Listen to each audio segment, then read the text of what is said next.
Rokok dipastikan menjadi barang mahal dan eksklusif jika kenaikan cukai diberlakukan oleh pemerintah.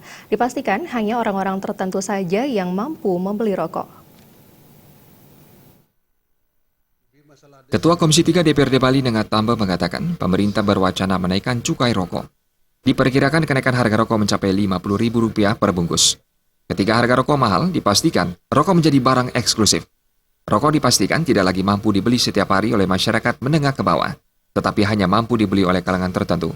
Rokok akan menjadi presisi yang menunjukkan sebuah strata kelas sosial di masyarakat. Seandainya rokok itu dijadikan angka 50.000 per bungkus, apakah tidak bergeser kelas merokok sekarang ke kelas menengah? Kenapa begitu? Karena dia akan menjadi barang eksklusif.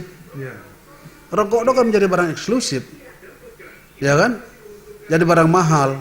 Jadi bangga orang-orang itu, anak-anak muda yang baru-baru gede akan bangga membawa rokok yang nilainya 50.000 atau 100.000 di tangannya, dipegang.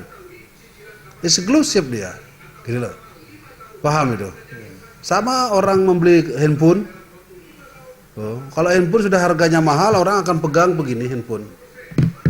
Rokok juga akan begitu. Kalau rokok nilai sekarang 15.000 mungkin masuk tas, masuk kantong gitu ya. Tetapi begitu rokok harganya 50.000, 100.000, rokok akan dipegang begini. Nengat Tamba menyatakan setuju kenaikan cukai rokok dari 5 hingga 10% agar tidak memberatkan dan tetap mampu dibeli masyarakat ekonomi menengah ke bawah. Suparyana dan Yudi Parta